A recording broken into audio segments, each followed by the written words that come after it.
Welcome back. Thank you for joining us again on the Oasis Podcast. And today we are having part 3 of Dating While 30. So we are here with Vision. What's going on, y'all? And Miss Keish. Hey, what's up? So, we've released, 2 episodes on Dating While 30. We've had some comments, right? We've had people, say certain things, share their experiences, and there were also things that we didn't get to cover in those last 2 episodes. So we are going to see if we could get the rest in. I think we could probably do a whole bunch more episodes on Dating While 30. But we'll try to squeeze what we can into this episode. So let's just jump right in there. Let's just jump right in, right? Jump. So this is a thing for me that I thought about recently. And when dating someone and getting to know someone, are you, I guess what people would say, on your best behavior? Right? Or do you show them the real? What is the best behavior? And you, like what people like to call the representative. You know what I'm saying? You. I'm not going to burp at dinner. I'm going to eat just a No, quarter of this burp. meal. I'm going to just show my best attributes. Oh, no. Be my best me.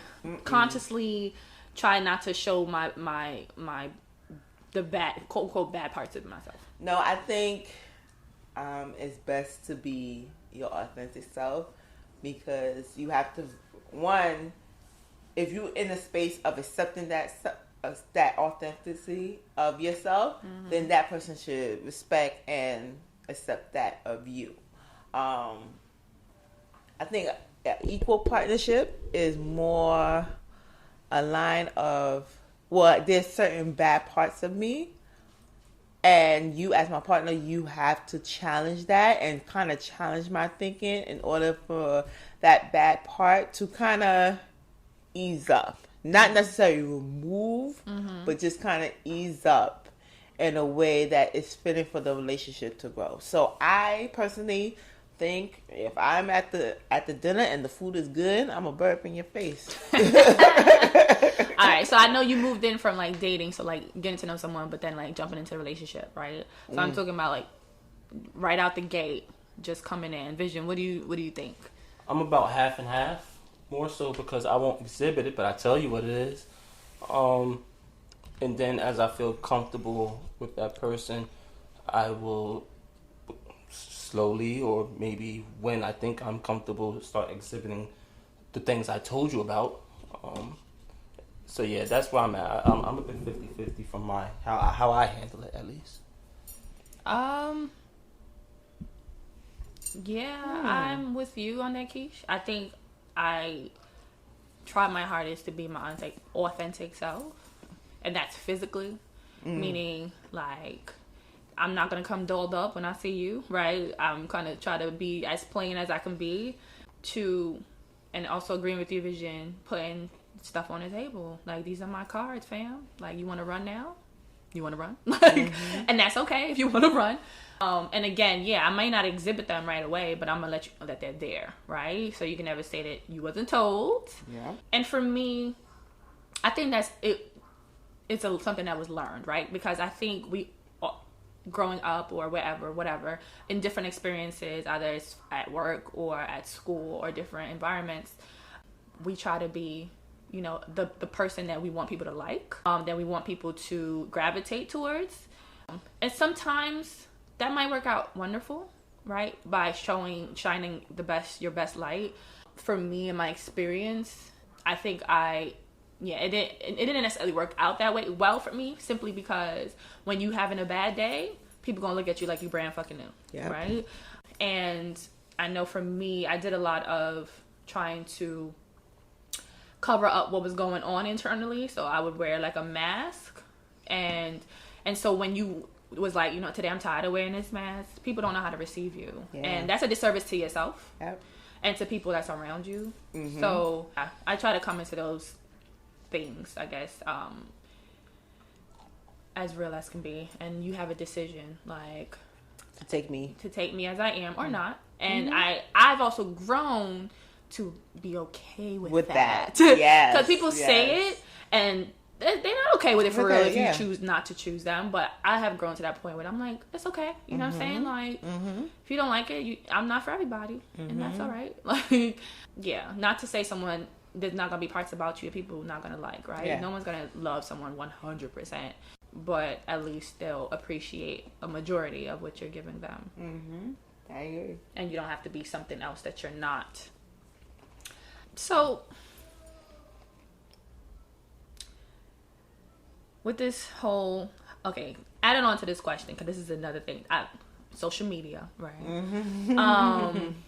You see a lot of stuff, and I know there was recent talks, well, it won't be recent probably by the time this episode was released, but essentially, there's always these people online who got these relationship advice, right? Always, saying, oh, relationship goals, XYZ, blah, blah, blah, blah, and a lot of this stuff, at least I feel that I've seen in relationships when they're geared towards women, tends to be like, be a writer, right? Ride shit out. Be accepting. Be accepting. Be there for him. Do all that kind of stuff. Granted, if you date males, it's always like, ride it out, do it. You know what I'm saying? Be that foundation, be that thing. So, and then now I've been seeing things that's like, nah, suffering does not equate love. Yeah. Like, why do I have to suffer before I can get what it is that I deserve or I want? So asking y'all, like, do you need to suffer to show that it's real? Hell no. That was quick. Hell to the damn. What's that song? Hell to the no. To the no. Hell no. Why should I diminish my value that I build on for many years to be for the sake of a relationship because that person is, let's put it out there like cheating. Why should I suffer and watch this person indiscretions and be not necessarily okay with it, but be accepting to that? Why should I watch this person disrespect me on a daily basis to accept it just because I want to be in a relationship? Yes, I know dating is hard and to kind of get out of the relationship and then you have to start all over, getting to know people and the triggers and blah, blah, blah, blah, blah. At the end of the day, I build myself to this point of I'm not holding no nonsense. And if you have crossed that boundary on the first try, I am not going to suffer and work this out because you sorry. You wasn't sorry at the moment.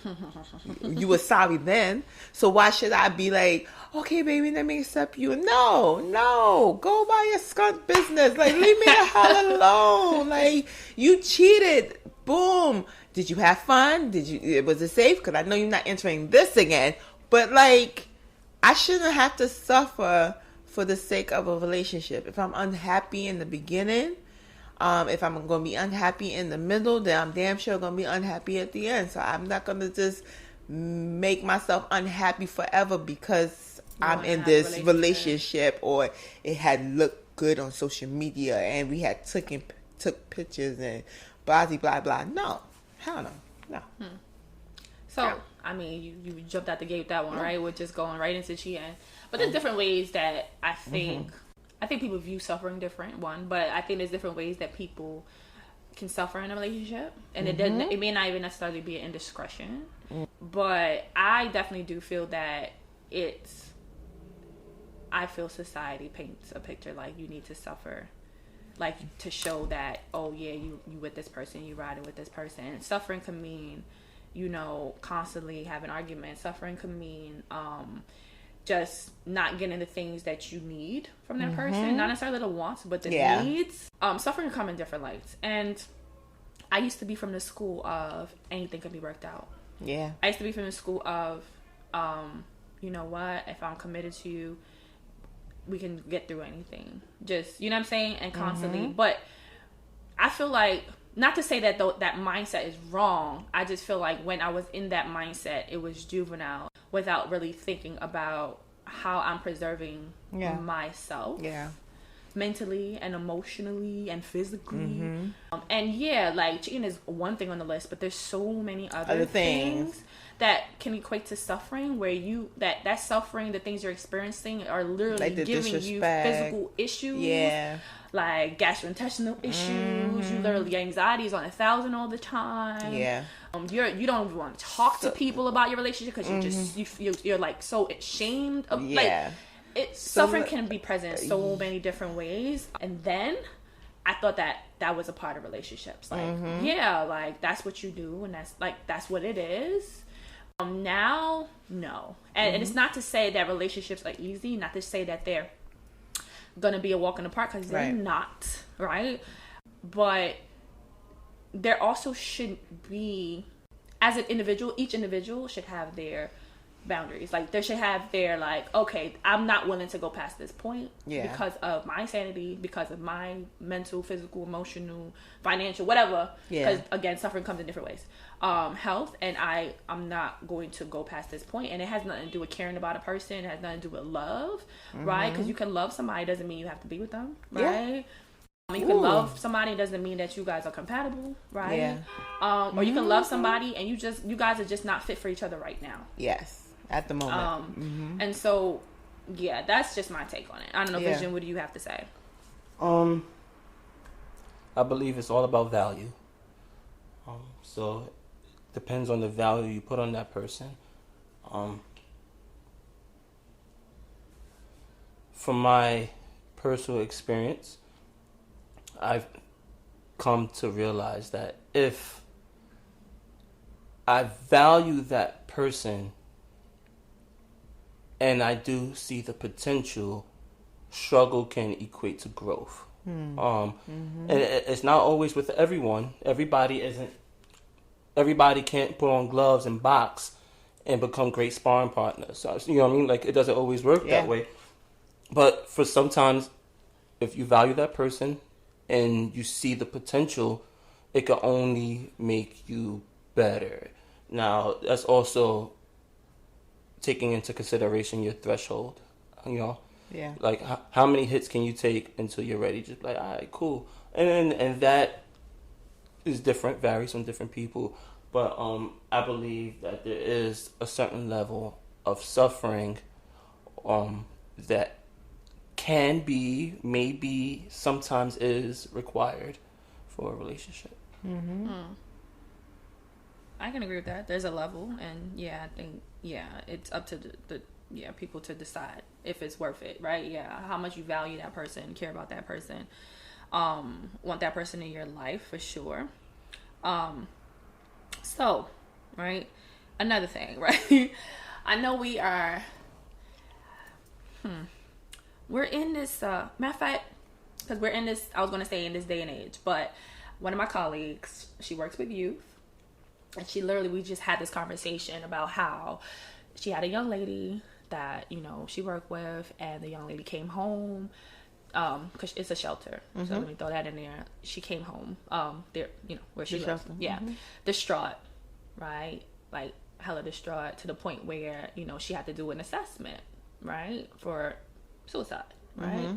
And so I'm just like, damn, like, that must have been tough. Like, is she okay? Like, what's going on? And she's like, it's just for her. I mean, her being the person who had to care for her, she was like, it's just, to her, it was just so mind-boggling, because she was like, so I'm like, yo, what happened? Like, what issue? And she was just like, oh, she broke up with her boyfriend. Like, okay. And she was like, but she was with this dude for 2 months. And I was like, oh.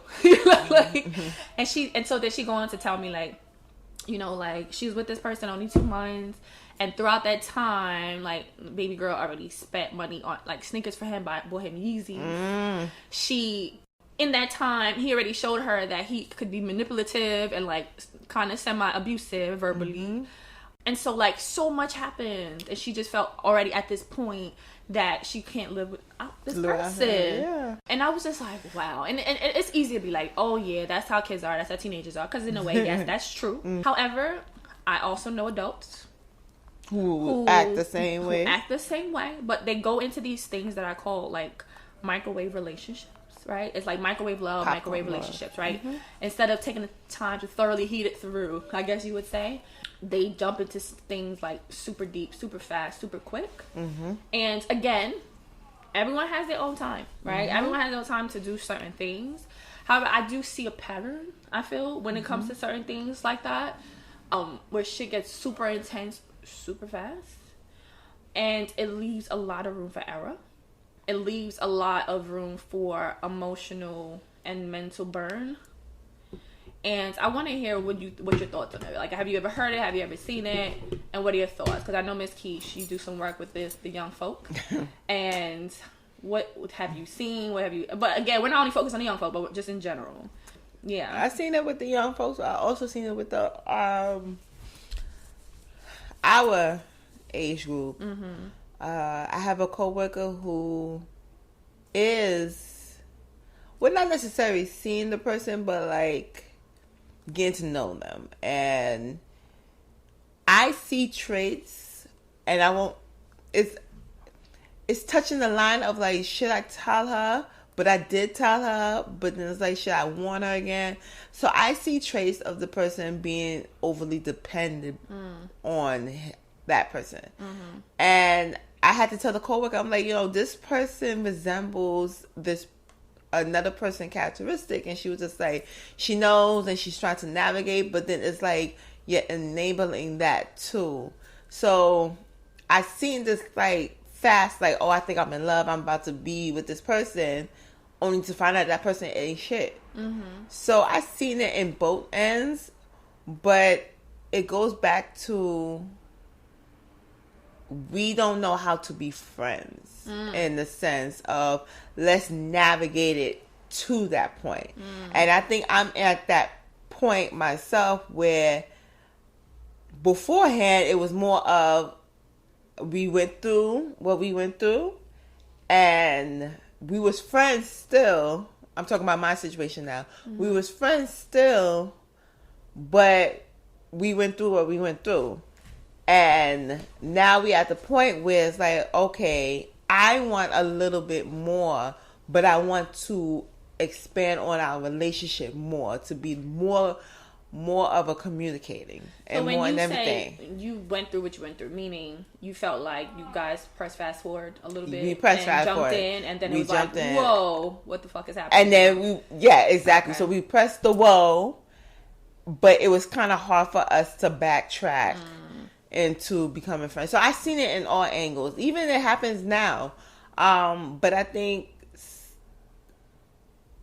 what the problem is that we haven't set the boundaries, or we haven't even communicate what's our idea of being in love, or what's the idea of being in a relationship. So instead of pressing forward, and now we at this place where it's like, okay, let's stop. It's kind of hard for us to backtrack to like, okay, let's be friends. Reset. Yes, to reset. In motion, so that way, instead of going down the route that we did, we could go down another route that is more honest and direct with intentions. Okay, so you pretty much saying you can understand how. I can understand the popcorn. For sure. Not to say that it's not understandable. No, I'm not saying, get yeah. It. But yeah. How about you, Vision?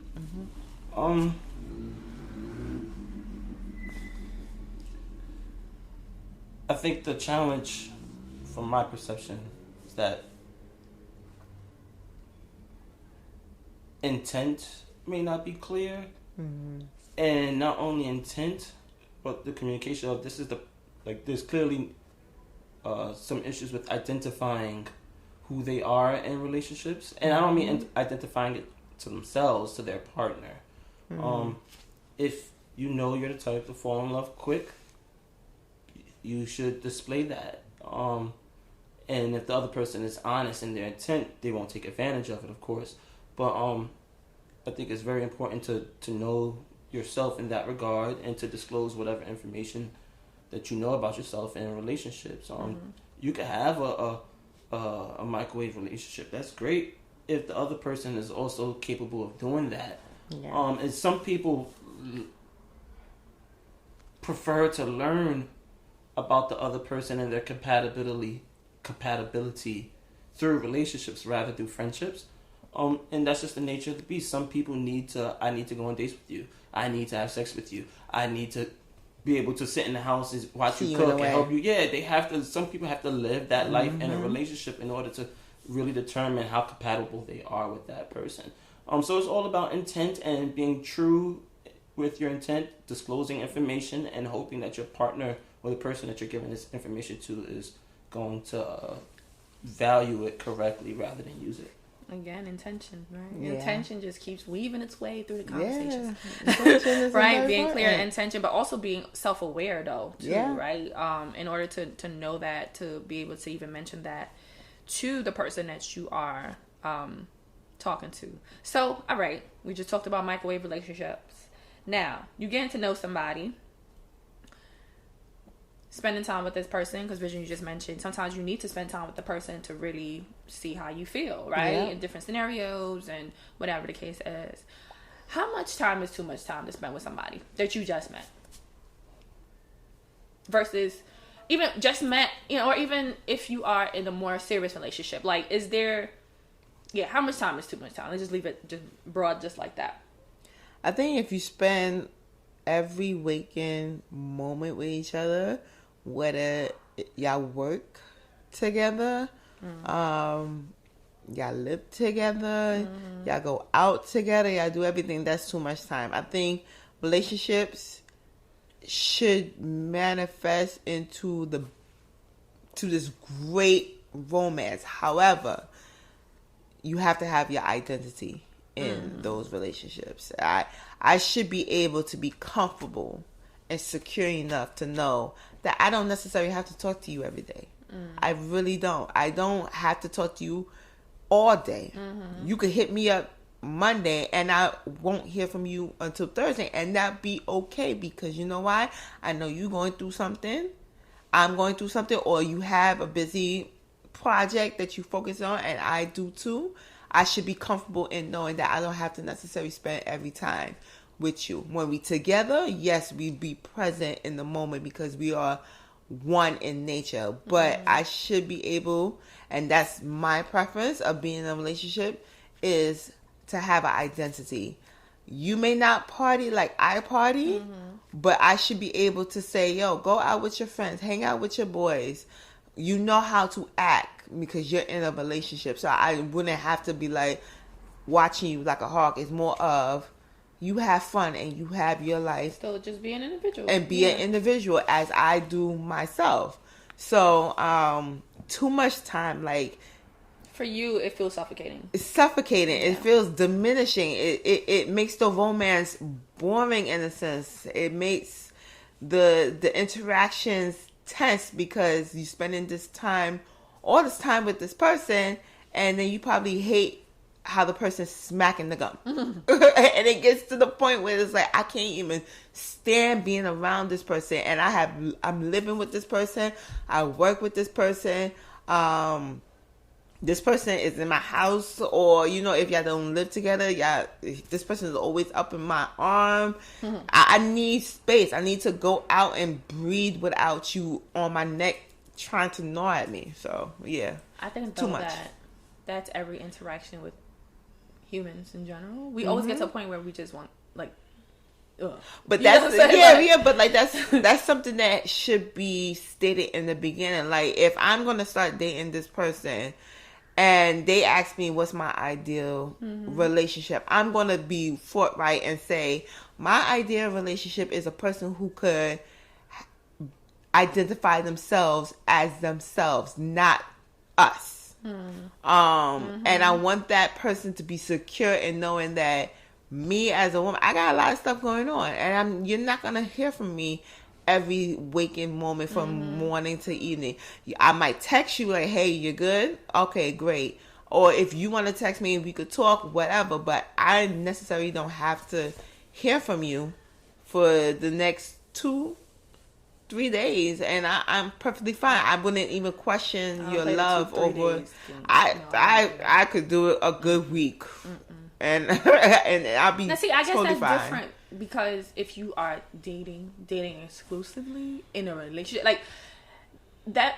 But varies. dating exclusive for me, dating exclusively falls in that too because we have our individual lives. No, you're absolutely right. Absolutely. For me, Yeah. 2 or 3 days at a time where we're dating exclusively, I don't hear from you, I'm gonna be concerned. Not to say that you're doing anything, not that's what I'm saying, but like, yo, are you good? Like, what the hell happened?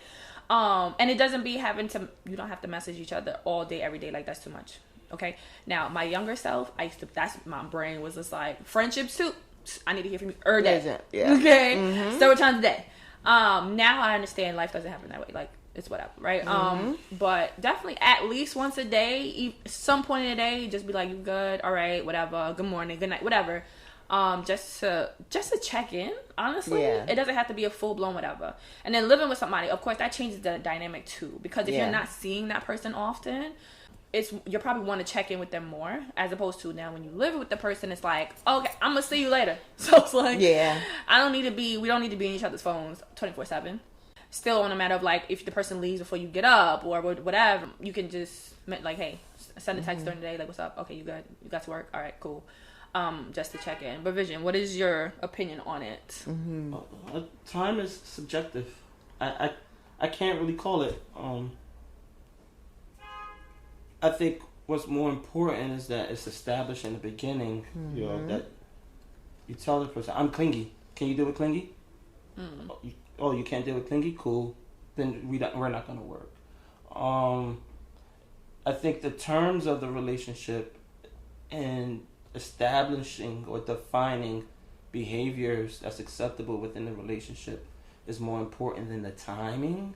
You know, I've seen people who could be all up in each other's faces, and I've seen people who can't stand to see their wife or husband until it's time to go to bed and hump. So it's all pending.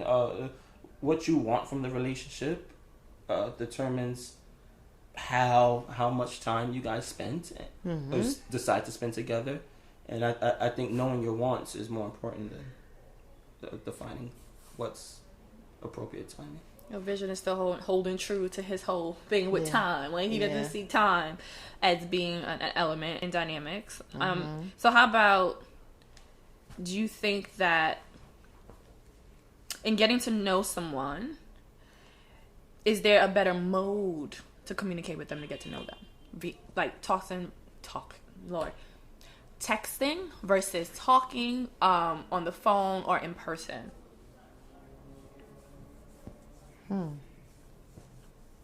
For me, I don't really care. I sometimes I mostly text, but if I'm realizing something, I'd call my partner. For example, my partner is house searching right now, and there's been some complications. Whenever I hear of news in regards to that, I don't even text. I'm like, I'm gonna call. I call. What's going on? I think it's important to be able to define like when to call and it's okay to text. Yeah. But for me personally, I don't really care in that regard. If you text me, you text me. You call me. It's just as long as if I tell you I can't talk, you respect that. I'm Gucci. Right. For me, I think it's the context, meaning like what is being shared. I think it can be a little dangerous to share feelings via text because they can be misinterpreted. Yeah. I think those are conversations that should happen face to face is ideal, but face to face cannot happen on the phone. But meaning call, not a text. Yeah. But outside of that, texting is fine. I think in the day and age that we're in, it's super fucking convenient.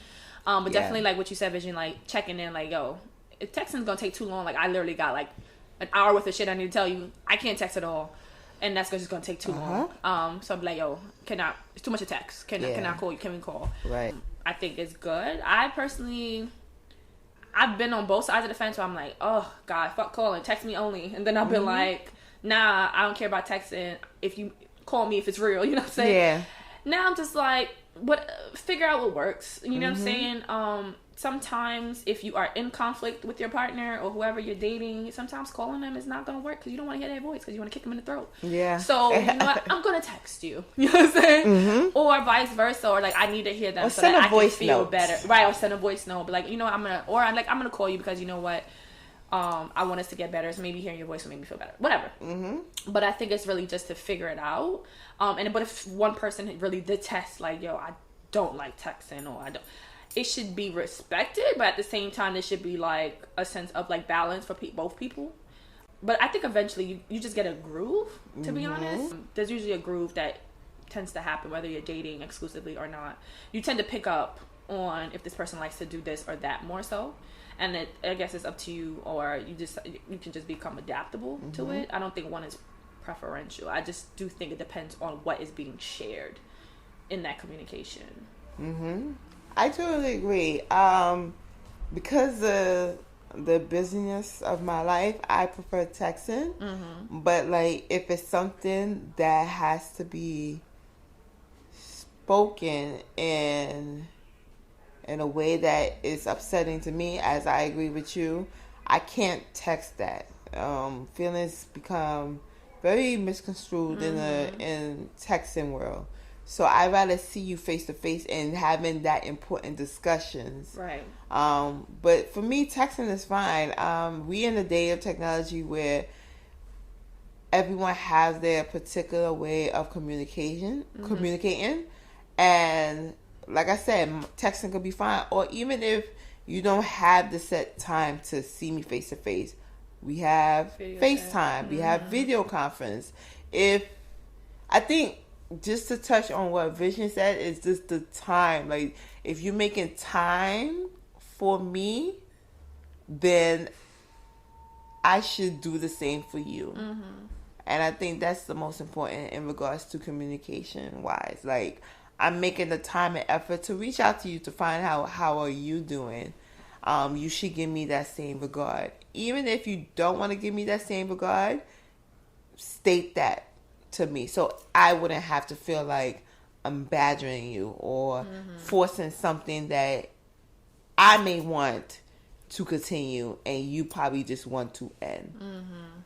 So, thank you. That was a good segue into the next thing I wanted to talk about. You're welcome. I know, especially when it comes to relationships, it's always this big thing on like communication, right? You need to communicate.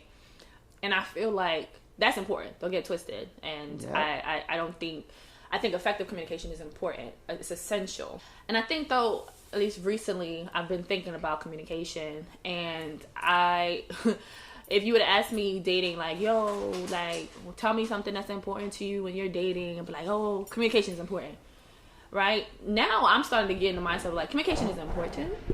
However, so is comprehension. Right? Because you can talk. You're communicating. That's communication. But you're not understanding what I'm saying as I communicate. Right. But then where's the comprehension? So you can talk. You can talk till you're blue in the face. You can talk about the same topic 1,000 times. You can talk about, talking what people, it's communication. That's flat out communication. But comprehension is something a little bit different, right? Comprehension takes, I think, a little more than just flapping our gums. And I think that's a piece that I'm starting to ponder a lot about, is comprehension and how and why communication is being done. And so I'm asking you both, like, what are your thoughts on communication and comprehension? And I guess, do you feel one has more value than the other or whatever? Just, what are your thoughts on it?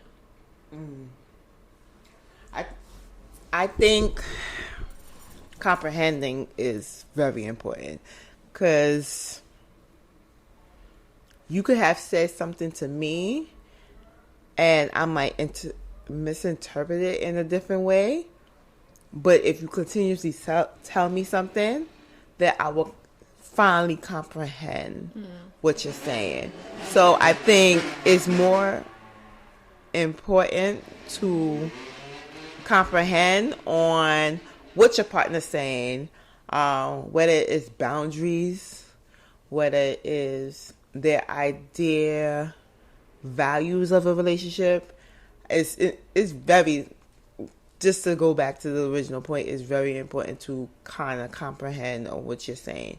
Yes, I could talk to you, but do you really comprehend what I'm saying to you? And I think people tend to confuse the fact that, we're talking, doesn't mean that comprehension happens automatically. I think everyone has their own process with comprehension, like understanding, because that's essentially what comprehension is. It's like, I hear you and I understand you, because I can hear you. You could be talking. I heard every word. I could repeat. But do you understand what I'm going? But did you understand what I meant to say, how I meant to say it? You understand me? Like, I think that piece, is a little more. It's a little more now, and I'm like, before I said, I was like communication. Now I'm feeling like I'm putting more emphasis now on like comprehension. Yeah, I think it's that you can communicate. It's the backbone of the relationship. Yeah, you can communicate, but then if that comprehension piece is not strong, that communication now just means nothing. Like, it's just like we're just both talking at each other. And nothing's really hitting how it needs to be hit. Yes. You know? Vision, what are your thoughts? Comprehension is definitely important. I think in regards to comprehension, I believe that I think the misnomer is that it's easy to assume somebody doesn't comprehend if they're not seeing it from your perspective. And you could definitely understand completely what somebody is saying and have a different perspective or value on the situation. So being able to cipher personally, okay, this person said that they heard what I'm saying, they understood. I might not understand their take on it, but maybe it's my turn to now comprehend as well. In regards to, that's the thing about communication, is that communication takes two people to talk and it takes two people to understand. So if I comprehend your point or whatever the case may be, just because I'm not agreeing or I'm challenging or I'm communicating that I see it different, doesn't mean I don't comprehend. It just means I see it different. Agreed. That's a beautiful point. Yep. Honestly, that's a beautiful point. Yep. All right, so boom. Let's change this up a little bit. Direction, okay? So we talked about, of course, communication and comprehension. So now, you've been chatting with somebody, right? You're trying to get to know them. You know what I'm saying? You think you got the in, but there was nothing officially said, right? So you just chatting. And then you realize there's been a shift. And guess what? You've been friend zoned. So now, right? Have you ever been the person to friend zone someone? Why did you do it? And if you haven't done it, but even if you have, and if you've experienced it, like, how did it feel? I've been involved in both. I've friend zoned and I've been friend zoned. From a guy's perspective, I think most of the time when a guy is friend zoned, his first reaction is to let me double check that I'm being friend zoned, and then women always take that as thirsty. It's like, nah, I'm not. Niggas will double check. There's a difference between double checking and actually being thirsty though. But double check. I friend zone, cool. At least from where I've been at. If I've been friend zone, I got it. But just don't call me when the nigga you messing with, don't try to friend zone me and come and vent. That's the whole point of friend zone. Nah. It don't work. You sitting on the bench, just wait your turn. It don't work like that. Like if I'm nobody's bench player. I'm starting 5 and not even starting 5. I'm wearing 23. Yep, 23 and 24. Top 2 and I ain't number 2. I ain't number 2, exactly. But in regards to me friend zoning, I'm kind of nasty at friend zoning, because I friend zone after, if that makes sense. So I'll be involved with that person. I was like, all right, I like this person, cool. And it's like, nah, I don't like him, friend zone. And we probably done made out, went on a date, maybe had sex or whatever the case may be. And it's not like I'm intentionally trying to play that person. It's the you wasn't feeling the vibes. I wasn't feeling the vibes, and it's like, all right, I got to friend zone you. I've never been in a situation where somebody has tried to holler at me and I've been like, yo, friend zone. I think because you're a man. I think it may be a little bit different for women. Yeah, the other part, I don't think women present themselves in the same way as men do to be friend zoned. I think women are a little bit more strategic and a little bit more cautious in that regard. So the friend zone thing kind of is like a male exclusive almost, because men, we just like, fuck it, we gonna shoot our shot. I'm gonna shoot my shot. Women would try to gauge the situation. Can I shoot my shot? Let me go for this layup first before I shoot the three. Yeah. I mean, I know women who shoot their shot. I'm one of those women, but I know women who shoot their shot. And so we get friends. Yeah, my friend zones are a little bit more nasty, and my friend zones never end up really being friend zones. They end up being like, I'll never talk to you again, Vision, because you broke my heart. That's not cool. It's not intentional, and I make my intent. Like, I say it very clear. Like yo, like I don't know. Like we tried it, it didn't work. I'd rather be friends. And, you know, that's that makes me touch on different things, like how you said that, because I think a lot of people do that way of friend zoning. And this is why sometimes I be mad skeptical. I have so problems. Skeptical. That's the right way. Yes. Yeah. When you're dating someone, they're like, "Oh, that's the homie. That's a friend." Because then a lot of people put people in their friend box after they done mess with them. Yeah. And I don't work like that. I'm gonna friend zone you before anything happens, because I can feel and I'll know. Honestly, I mean, I guess, I don't know, everyone may not be able to do that, but I can feel off of the first, maybe the first few encounters, just things happening, that I'm like, yeah, I can see myself with this person, or I can't see myself with this person. But what if it's like, you friend zone the person? Okay, so a situation that happened to me was, like, this person was in and out of my life. Mm-hmm. And we was cool. Like, we was attracted to each other. We had good conversation. We exchanged music, etc., etc. And it died, and then it started back up, and died, and started back up. And then one time I had to ask him, I said, because he gave me the option, and I think it was his way of opening the conversation, because we have these type of conversation. And he gave me like, okay, ask the question that you always want to ask me. And I said, well, why you always friend zone me? Mm-hmm. And his response was that you just such a nice girl that I know, for me personally, I'm going to damage that.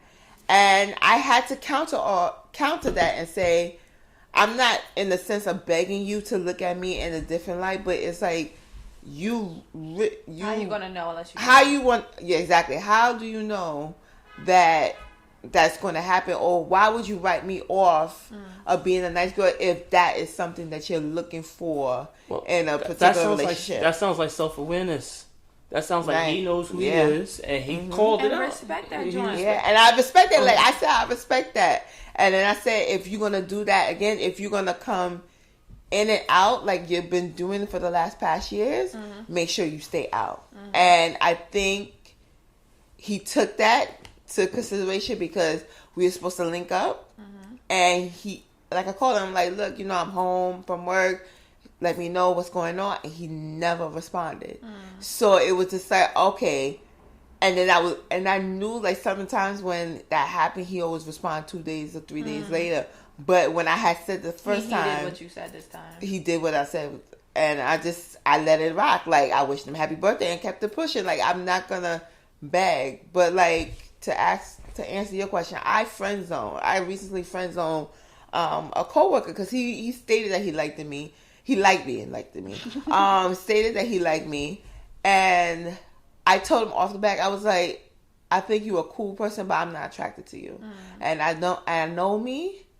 I might fuck around on you, and I don't want to miss the friendship that we have for a sake of a relationship, because you're feeling me. I get that you're feeling me, but I'm not feeling you in the same way. And I even had like other coworkers be like, yo, y'all so good together, y'all vibing. I'm like, great, that's good, but if I am not physically attracted to you, like to the point where I could look down, like let's say if you have sex and I look down and I don't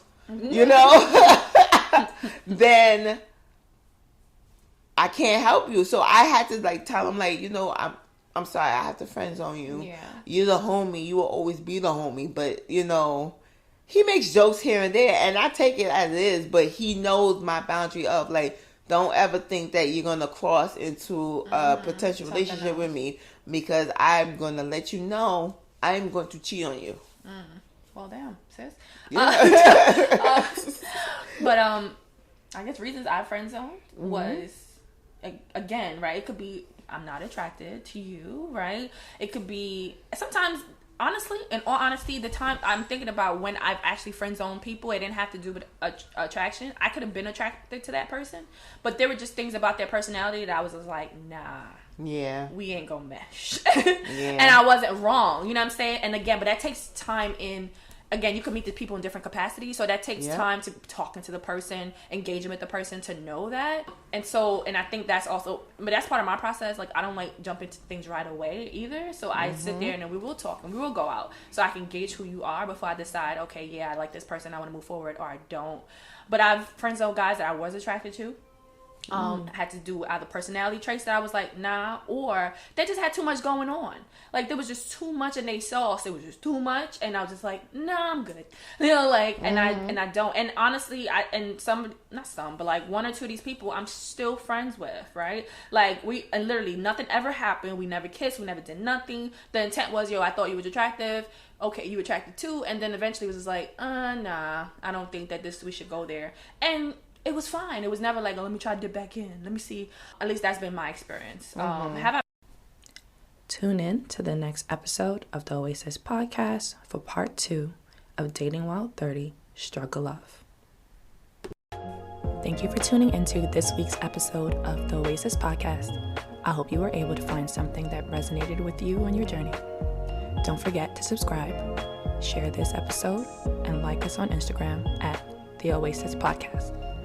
If you have any questions or comments, direct message us on Instagram or email us at ajaysoasis@gmail.com.